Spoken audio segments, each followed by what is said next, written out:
नमस्कार दोस्तों, 13 जून और आज से तपन में आपका स्वागत है। और मार्केट आज वापस तेजी, वापस ऑल टाइम हाई टच किया था। और रीजन था, कल आपको पता है यूएस फेड रेट ने एक्चुअली बोला है कि एक कट होगा, ज्यादा नहीं, एक कट होगा। अगर हम लोग मार्च 2024 की बात करें, 3 कट होने वाले थे इंटरेस्ट रेट में, अब लेकिन बोला जा रहा है कि सिर्फ एक कट होगा। और बेसिकली इन्फ्लेशन वहाँ कम नहीं हो रहा था, उसके वजह से ये डिले हो गया। लेकिन इस बार भी कह सकते हैं कि थोड़े फेवरेबल डेटा है, लेकिन ऐसा नहीं है कि बहुत ही फेवरेबल डेटा है। लेकिन वो बात की गई कि भाई एक रेट कट होगा और नेक्स्ट ईयर 4 रेट कट होने की संभावना है, दैट इज 2025 की बात करें। लेकिन देखो, जब हम लोग साल की शुरुआत में थे तब तो 6 रेट कट की बात हो रही थी 2024 में। और हुआ क्या, एक ही रेट कट हुआ। और जिसका मेन प्रॉब्लम वही था कि जो बीच में इज़राइल हमास का क्राइसिस हो गया, इज़राइल ईरान का क्राइसिस हो गया, उसके वजह से ये डिले हो गया था, इन्फ्लेशन ऊपर बढ़ गया। The main reason was oil ऊपर रहा था, लेकिन अभी ऑयल नीचे आ रहा है। एंड फेड बोले कि भाई एक रेट कट करेंगे, जो बहुत ही पॉजिटिवली मार्केट ने लिया। और यहाँ भी आप देखो कि मार्केट बढ़ा था। इंडिया में भी अगर आप देखो कि आईआईपी डेटा 5 आया था, तो which is better than earlier. Overall India के डेटा भी ठीक ठाक है compare to earlier data.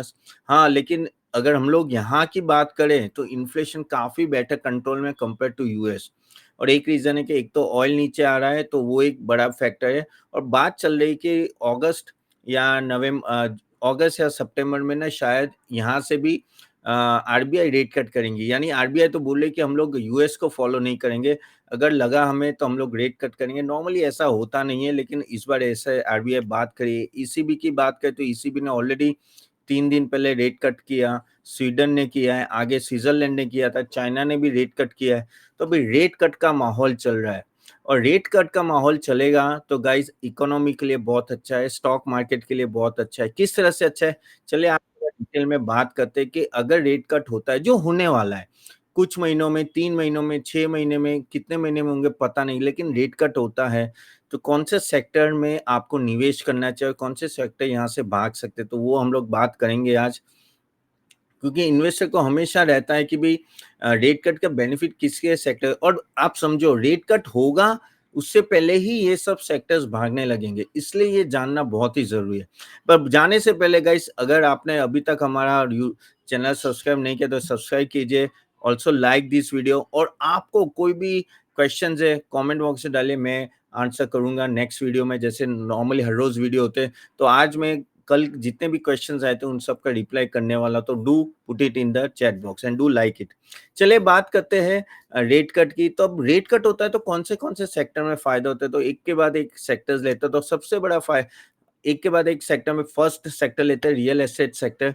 Real estate sector में कैसे फायदा होता है, रियल एस्टेट में एज सिंपल एज देन आपकी लोन रेट चीपर होती है तो डिमांड बढ़ती है। लेकिन आप बोलोगे यार रियल एस्टेट स्टॉक्स तो ऑलरेडी 2 साल से काफी बढ़ चुके हैं, तो यहाँ से भी अच्छा दिख रहा है माहौल। क्योंकि जब रेट कट भी नहीं हुआ था, इतने हाई इंटरेस्ट रेट रिजीम में भी आप देखो डिमांड कैसी थी। और प्री जो बेसिकली लॉन्च होते थे वो ऑलरेडी फुल होते थे। और आपको भी पता है कि जो वो डेट था बेसिकली रियल एस्टेट का, और वो जो लोन बुक का जो भी प्रॉब्लम रहता था हमेशा, वो इस बार नहीं है, वो काफी हद से निकल गया है। तो बेसिकली यहाँ रियल एस्टेट को फायदा ये होगा कि इंटरेस्ट रेट कट होते हैं तो डिमांड बढ़ती है, इसलिए रेसिडेंशियल प्रॉपर्टी और उस सब में, इवन रेट REIT रेट की बात कर रहा हूँ, उसमें भी काफी अच्छे फायदा होता है। क्योंकि ऑफिस और वो जो स्पेसिस होते हैं ना, जो एक्चुअली लीज में नहीं जाती, वो भी जाने लगती है। तो डायरेक्टली अगर रेट कट की बेनिफिट की बात करें तो ऑफकोर्स रियल एस्टेट तो बेनिफिशियरी होगा। तो रियल एस्टेट एक सेक्टर है जहां आपको हमेशा नजर रखनी चाहिए। दूसरा एक सेक्टर हम लोग बात करें तो बैंक्स। ऑफ कोर्स बैंक्स, आपको पता है कि ओवरऑल जैसे इंटरेस्ट रेट कम होगा, डिमांड बढ़ेगी लोन की, खास करके कार लोन की, होम लोन की। और ये सब लोन की डिमांड बढ़ती है तो ऑफकोर्स उनका नेट इंटरेस्ट मार्जिन जाता है, अप जाता है। और डिमांड का एक ये भी फायदा होता है कि क्या होता है कि ये जो बेसिकली लोन जो देते हैं वो उसमें थोड़ा लिवरेज करके भी ज्यादा लोन दे के पैसे कमा सकते हैं बैंक्स। तो बैंक्स को भी एक डायरेक्ट बेनिफिशियरी होता है। दूसरा क्या होता है, जैसे इंटरेस्ट रेट कम होता है ना, काफी सारे डेट जो होते हैं ना वो रीपे होने लगते हैं। और वो भी एक एनपीएस आपके थोड़े कम हो जाते हैं क्योंकि हाई लोन इंटरेस्ट रेट होता है ना, तब आपके एनपीएस बनने की शक्यता बहुत ज़्यादा होती है। हालाँकि इंडिया में ऐसा हुआ नहीं है, लेकिन नॉर्मल इकोनॉमिक्स ये बोलता है कि हाई इंटरेस्ट रेट में आपके बेसिकली एनपीए बढ़ सकते हैं, तो वहाँ से भी बैंक को बहुत अच्छा फ़ायदा रह सकता है इसकी वजह से। दूसरा एक फ़ायदा जो डायरेक्टली होता है वो ऑटोमोबाइल्स कंपनीज़ को, नाउ ऑटोमोबाइल्स कंपनी को कैसे फ़ायदा होता है? एक सिंपल सी बात है, अगर आपका बेसिकली रेट कट कब होता है? जब इन्फ्लेशन कम होता है। जैसे इन्फ्लेशन कम होता है, जैसे ये फार्मर्स हैं उनके पास इनकम बढ़ती है और रूरल एरिया में इनकम बढ़ती है और इंटरेस्ट रेट भी कम होने लगता है, तो क्या होता है कि लोग two wheelers, three wheelers, four wheelers buy करने लगते हैं, खास करके टू व्हीलर्स। तो वहाँ एक डिमांड का पेंट अप डिमांड आता है।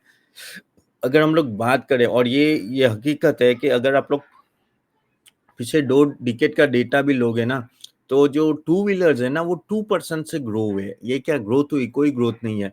तो उनका बेसिकली अगर हम लोग पिछले 2 क्वार्टर से भी देखें तो टू व्हीलर्स में इतनी ग्रोथ नहीं दिखी, लेकिन एक बार रेट कट होने से डायरेक्ट वहाँ फ़ायदा हो सकता है। तो ऑफ कोर्स ये हम लोग को देखना रहेगा कि कैसे रेट कट से ये सब की डिमांड बढ़ती है, लेकिन हाँ, वो बढ़ेगी। और दूसरा जो पॉइंट इसके साथ ही ऐड होगा वो है कि जो मैंने बार-बार मैं बोलता हूँ कि मॉनसून इस बार अच्छा होगा, तो मॉनसून अच्छे होने की वजह से भी आपका इन्फ्लेशन डाउन जाता है। तो क्यों हमारा इन्फ्लेशन ज़्यादा जल्दी डाउन जाएगा कंपेयर टू यूएस? क्योंकि हमारे यहाँ मॉनसून अच्छा होने वाला है इस बार।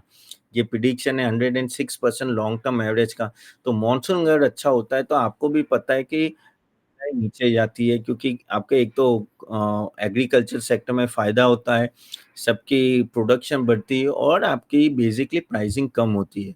और बेसिक उसके वजह से क्या होगा कि फार्मर्स को, उन सबको जो फ़ायदा होता है उसके वजह से ही डायरेक्ट ऑटोमोबाइल्स कंपनी को और ट्रैक्टर्स को या टू व्हीलर्स को सबसे ज़्यादा फ़ायदा वहाँ होता है। ट्रैक्टर्स की भी डिमांड काफ़ी बढ़ती है।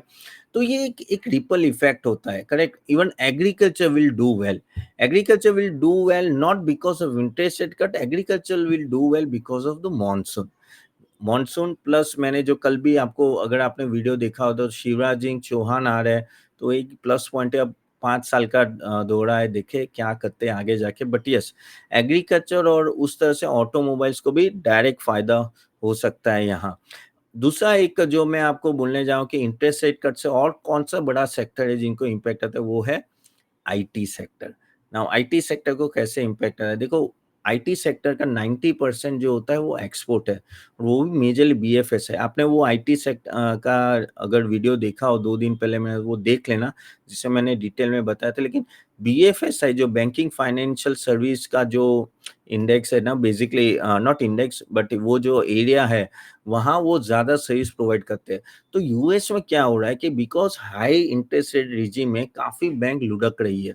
और कल ही I think, I don't remember the name of the company, लेकिन उन्होंने बोला था कि अगर इस तरह से इंटरेस्ट रेट हाई रहेंगे तो और 2-3 बैंक भी वो प्रॉब्लम में आ जाएगी और लुढ़कने लगेगी। अब ये चीज़ें जब होती है तभी आपको इंटरेस्ट रेट करना चाहिए ही चाहिए, क्योंकि नहीं तो बैंक्स अगर प्रॉब्लम में आती है तो फेड को आना पड़ेगा।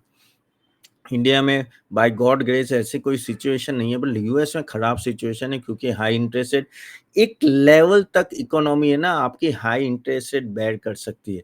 एक लेवल तक, बाद में आपको उसको कम करना ही पड़ता है, नहीं तो वो ऐसे प्रॉब्लम में आए थे। कुछ बैंक्स में प्रॉब्लम है क्योंकि बॉन्ड के प्राइसिंग बढ़ जाते हैं और उसका डायरेक्ट इम्पैक्ट इनको आता है।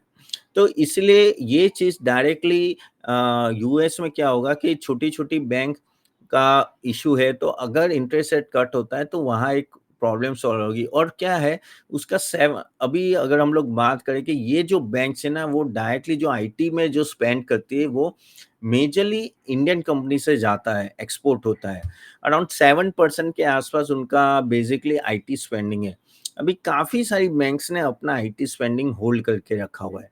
तो जैसे वो होल्ड करते हैं तो आपको भी पता है जब कॉन्ट्रेक्चुअल रिन्यूअल आते हैं इन सब कंपनीज़ का, तो एक तरह से ना नेगोशिएशन बहुत होता है।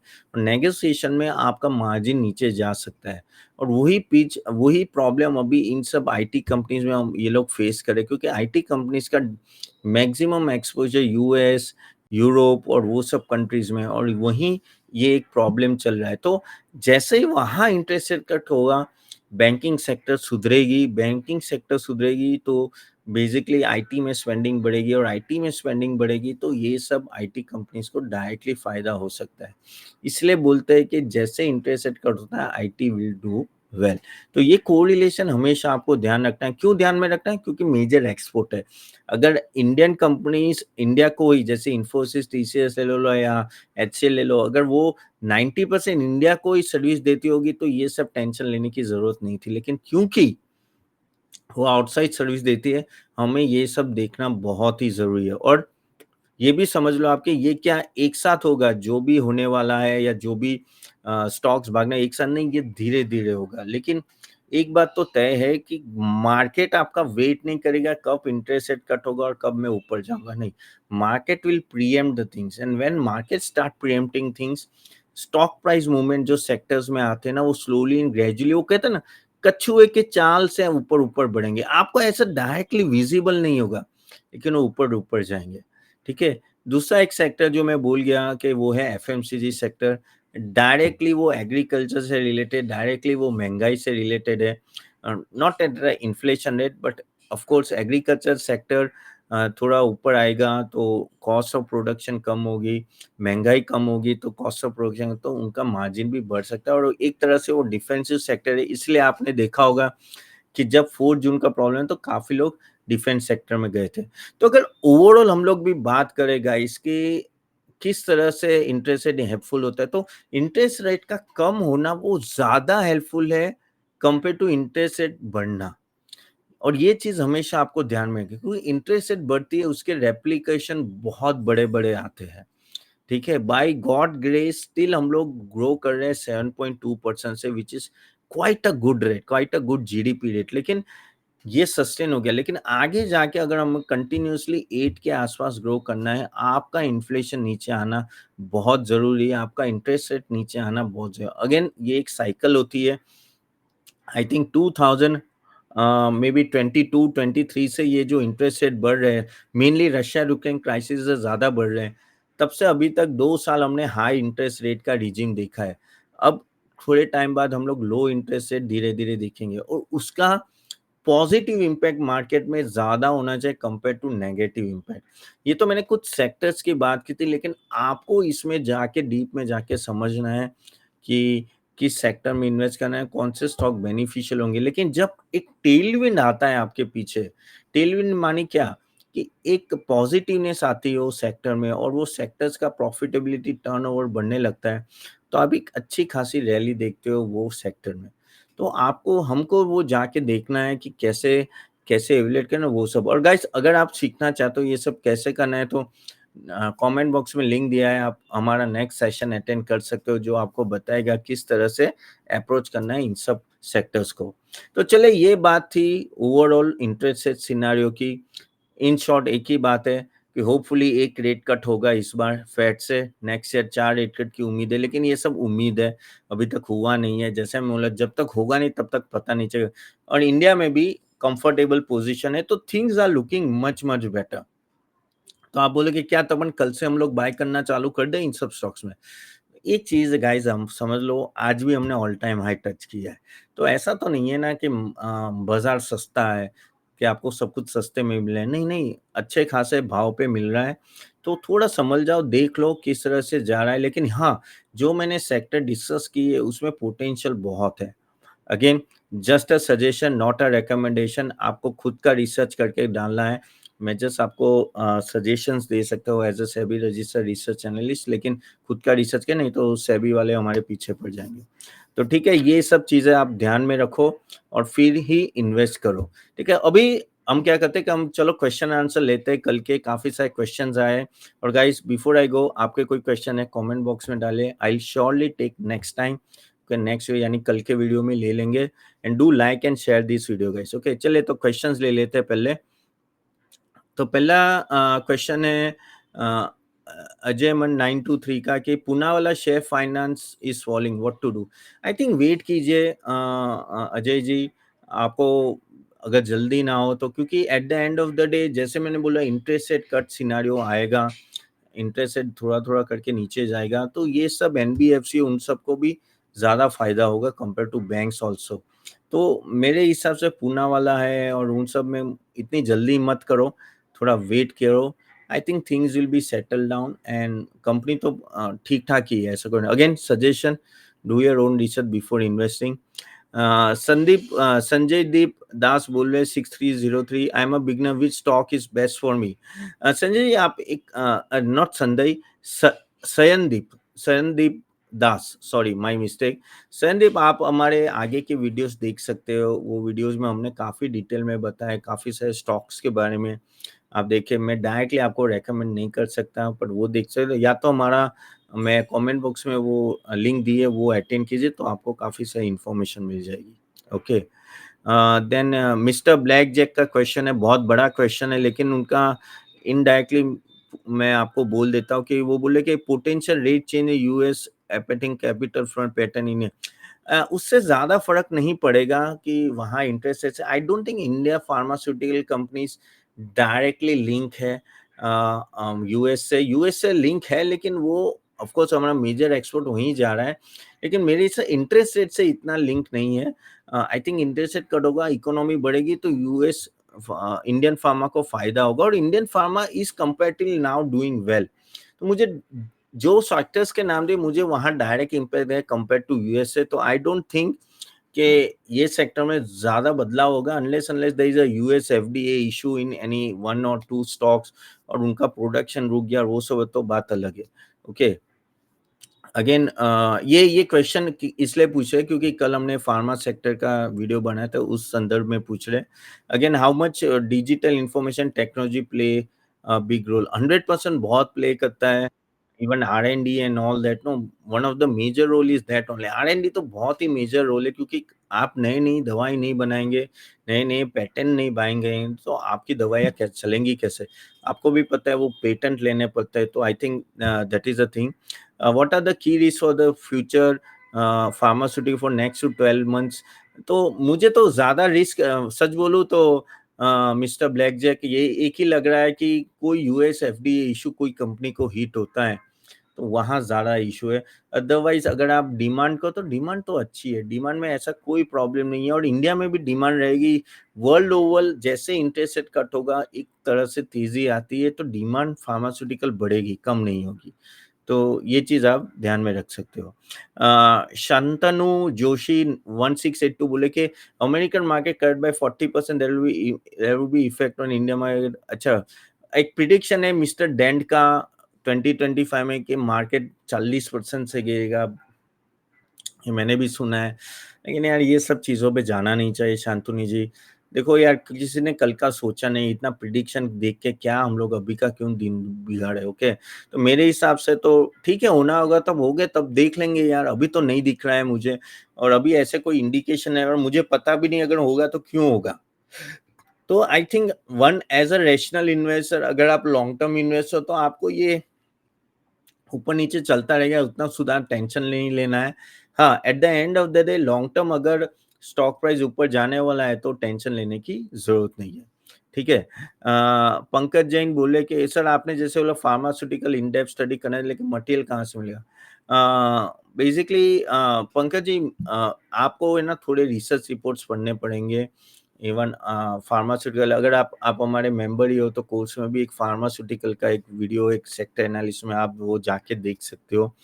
बाकी आप थोड़े रिसर्च रिपोर्ट्स पढ़ो और वो जो भी आपको स्टॉक लेना है उसके बैलेंस शीट एनुअल रिपोर्ट में भी काफ़ी सारी चीज़ें अवेलेबल है।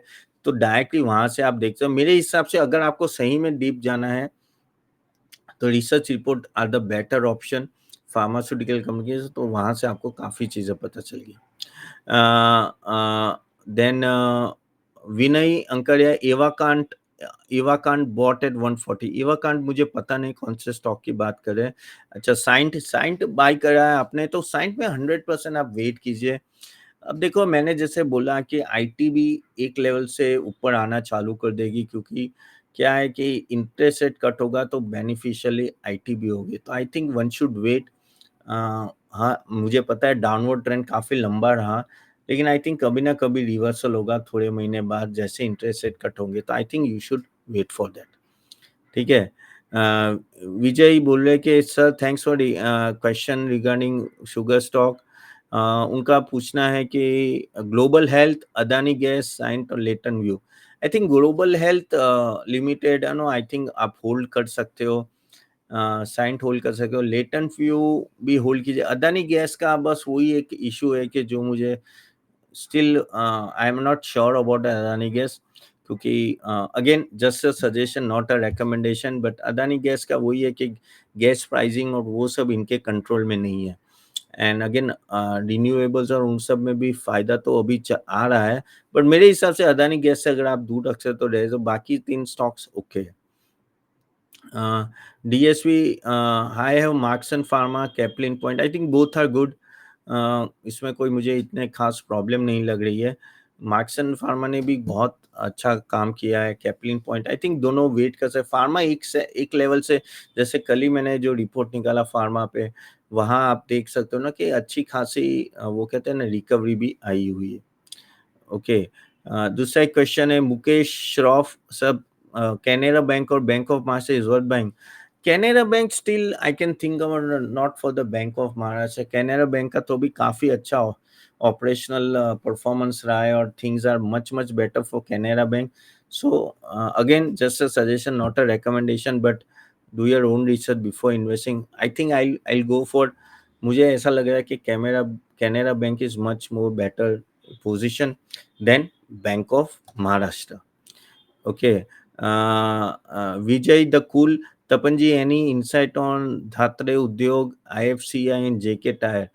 IFCI and JK, I think ये तीनों में, JK टायर में थोड़ी आपको तेजी दिख सकती है ऑयल प्राइसेस नीचे आएंगे तो, लेकिन आई थिंक धात्रे उद्योग और IFCI, I not go for it. अब आप बोलोगे IFCI गवर्नमेंट एंटिटी है, ये है वो है, तो क्या उनको फायदा होगा?